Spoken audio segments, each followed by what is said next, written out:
Do you know what a funeral agent is? If you're like most people, including me, you've never even heard of that before. So we're going to talk about that today. What is a funeral agent and why it might be a very good idea for you to have one? So if you want to know more about this, stay tuned.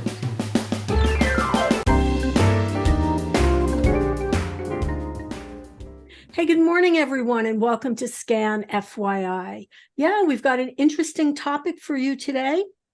And who better to talk about this with than David Lee Hernandez Jr. He is the founder and CEO of Jersey Memorial Group. So David, welcome. Thank you, Andrea, for having me here. It's a real honor. It's a pleasure to talk to you. And I'm just going to give a little shout out to Jersey Memorial Group because they are a valued Scan sponsor. And we really appreciate your support, David. It's our pleasure. Thank you. So why don't you share a little bit? Who are you? Who are you? And tell us a little bit about your role at Jersey Memorial Group before we get into our topic. Yeah, thank you, Andrea. So again, my name is David Lee Hernandez Jr. I'm a funeral director and started my career here in New Jersey. I grew up in Philadelphia, moved to New Jersey to pursue my career and to pursue my education in college for mortuary science. So that was 23 years ago now. So I'm aging myself a little bit, but became a licensed funeral director here in the state of New Jersey, worked for a number of years for a firm in Marlborough named Waite Funeral Home. And that's where I met Michael Grandy, who's a real big part of Jersey Memorial, as well as a big part of SCAN as well.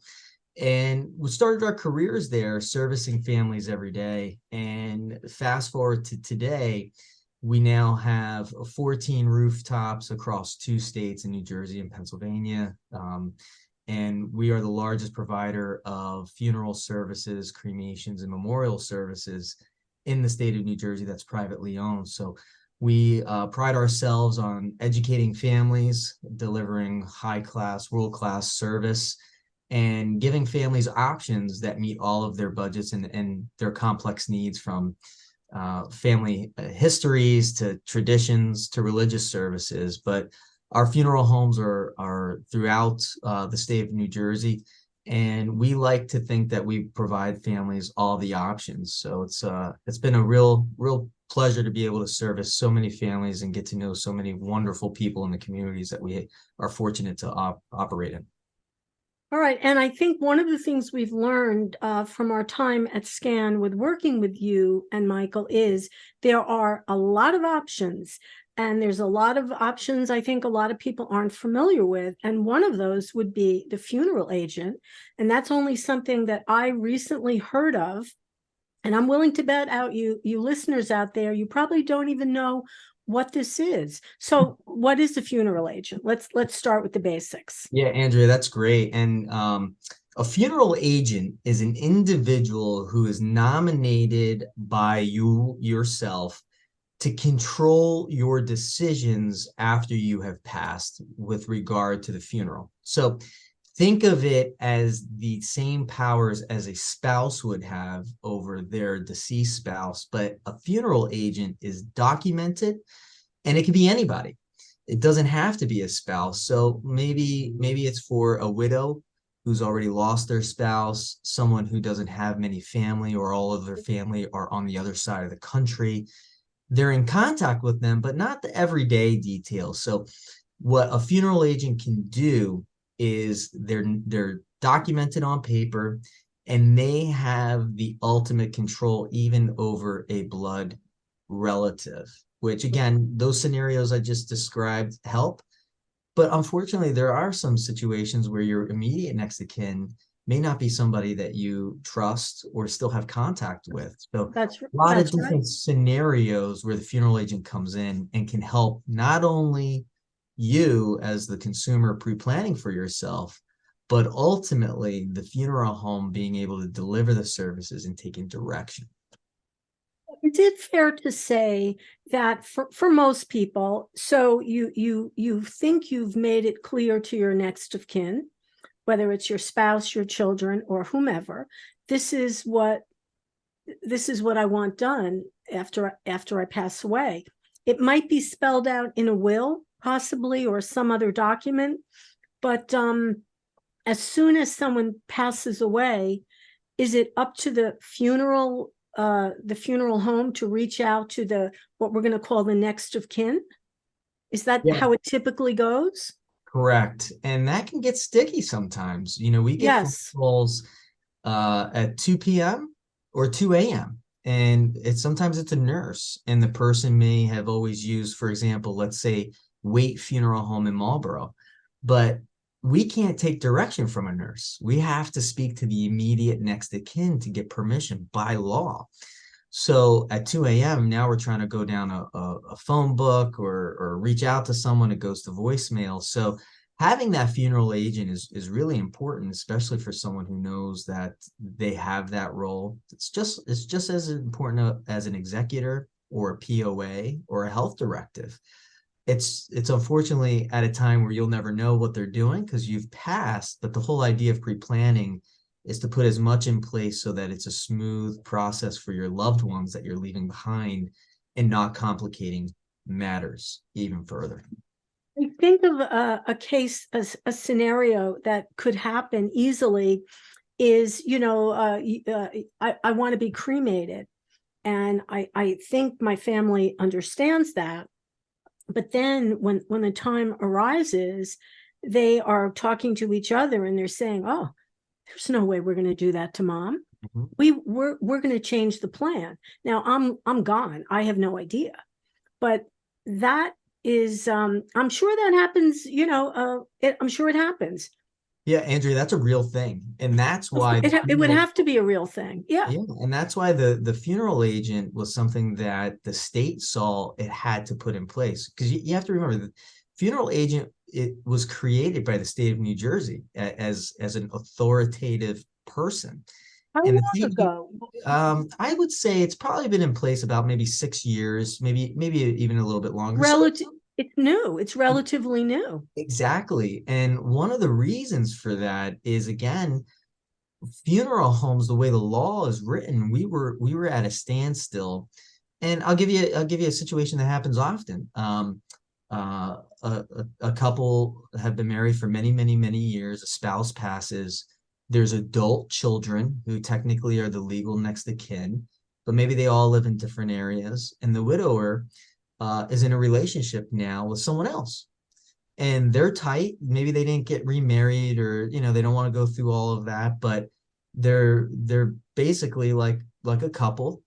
But when that person passes, that person has zero control over any of the funeral. Meanwhile, they were their life partner, their second life partner. So situations like that get real sticky, where you might have adult children that think one way, or you have adult children and you don't speak to them anymore, and there's some Right. fractured families. So what the state saw was that there was a need for individuals to have this in those certain circumstances. But now that it's been in place for so many years, Andrea, we're finding that it's good to have it even if you are in the best relationship with your next of kins.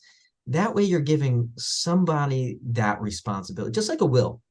You have to give someone that responsibility. So you Right. might as well give someone the responsibility to handle your funeral arrangements, because we do have people that come in and change pre-arrangements. It happens. And yeah, and I guess the thing is when you prearrange, you feel like, oh, it's done, it's carved in stone. But clearly that is not necessarily the case then. Yeah, so I don't want to get our viewers angry, No, but we're not talking, yeah, one of the things I was going to say is that when you pass, the way the state views you as a person is that you are no longer here. You don't have rights anymore. What you are is property to your next of kin. Your remains are the responsibility of the next of kin. So when you start to look at it that way, it peels back some of the emotion, and then you start to say, okay, well, I really need someone that's gonna step in and be appointed this. And it used to only be, you can only be appointed a funeral agent through a will or an amendment in a will, which is a fancy term called a codicil. But the state, I think it was about maybe 3 years ago, created a single page form that anyone can download online. If you just Google or search funeral agent New Jersey, There's a form that you can fill out. You do require a notary. So if you don't have a will or don't have the funds to get a will done, a $20 notary will be able to get it done for you. And it's a free form that's online. And I'd be glad to give it to you, Andrea, and you can send it to the members of That SCAN. was going to be one of my questions. So now that I know about a funeral agent, how do I get the form? So we're going to get the form online, and I'll put Yes. I'll find the link and I'll actually put it in the description, and it has to be notarized. Okay. And then David, what do I do with the form? Who's going to So get that form?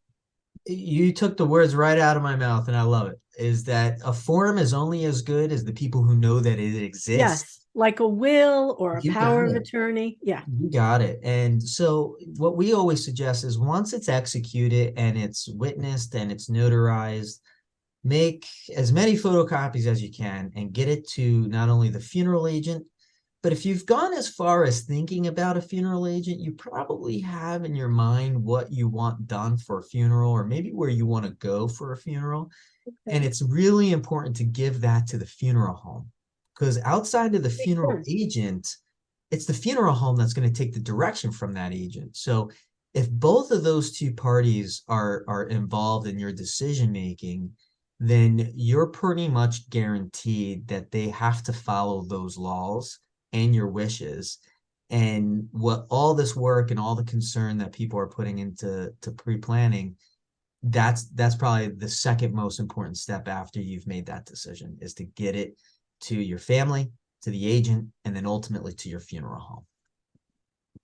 And that all is a very logical process, actually. I guess for people who are listening who might have already pre-planned, maybe some of them haven't done this extra step of having a funeral agent. And it sounds to me like this would be the final step of your pre-planning. Yeah. So it's certainly a big part of it. And now that it's more common, what we do at all of our Jersey Memorial locations is every 3 to 4 years, we reach out to our prearranged families. And we ask them, are there any updates? Are there any lifestyle changes? Right, Some right. people may have wanted this big fancy funeral and maybe they don't anymore, or they wanted just a simple cremation, but now they realize they want a memorial service. So we always touch base and hopefully it's good news. Maybe there's some more grandbabies. We add them to the file, as your family tree grows. But what we always also do is we say, hey, we notice there's not a funeral agent appointed. We try to educate. We also look to see if there's any increases in the costs. Maybe the cemetery has gone up significantly, or some churches and synagogues have gone under or they've left. Do we Right. want to go somewhere else? So it's really, really important. You should never do your prearrangement and sock it away and just never look at it again. You don't want to look at it every day. I get it. It's not fun or glitzy, but a refresh and to dust it off is always important. And Michael and I offer that to our current clients. And I know we offer that to some of the SCAN members that would, regardless if it's at one of our firms or not, we just want to educate families. And if they ever have a need or want to review it, it's always good to get that in front of a funeral director to review the prearrangements. SCAN FYI, this is all about public education, getting the words out. And this whole idea of a funeral agent, I think it's going to be very new to a lot of people. Mm-hmm. But I think potentially for many people, this might be the way to go because you're ensuring that you get what you want, and no one is going to change it around after you're gone.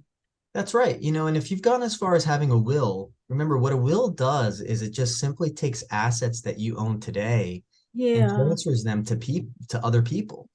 So if you say, "Hey, I want the house to be sold and the proceeds to be split amongst my grandbabies, or I want to do an education fund, or I want to give away to this and this and this," a funeral is a logical step because that's the first thing that happens. So, and what I have found is that even though it's a very slim minority of people change prearrangements, most people when they come in say, my spouse chose this, I'm not changing it, or mom and dad picked this out. Who am I to change that? This is what they wanted. We're here for it. So it's a very selfless act because you're not there to enjoy it, right? You're not knowing how it's going to happen. But when when I sit with families every day here in our state, and the families that come in that don't have any prearrangements versus the ones that do, there's a very big difference in their grief, because at least the ones that are coming in knowing that everything's planned, that weight is off of them, as opposed to the ones that are suffering with a loss, and now they have to come in and start from scratch. So All if these you're in a decisions, position to yeah. do it, we suggest do it. Like we said, it's not the funnest thing that you're going to do, right? It's not a trip to AC or a real fun glitzy thing, but we try to keep it somewhat jovial. There's a lot of serious content to go over in a prearrangement, but ultimately you get to direct it, and that's what we want. We want your voice to be heard and what you want to be done. Now, to be clear for people listening, if you choose, if you have fill out the form, you designate your funeral agent, it is not, you are not required to do all your prearrangements. This is just saying I am entrusting you to carry out my wishes, whatever they may be.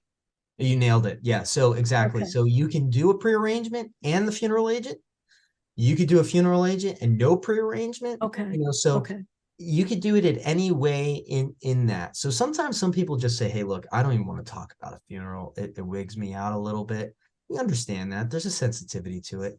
But if you want to tackle that funeral agent, you could absolutely do that and stick that in your safety deposit box, give it to your lawyer, your family, and you're good to go for sure.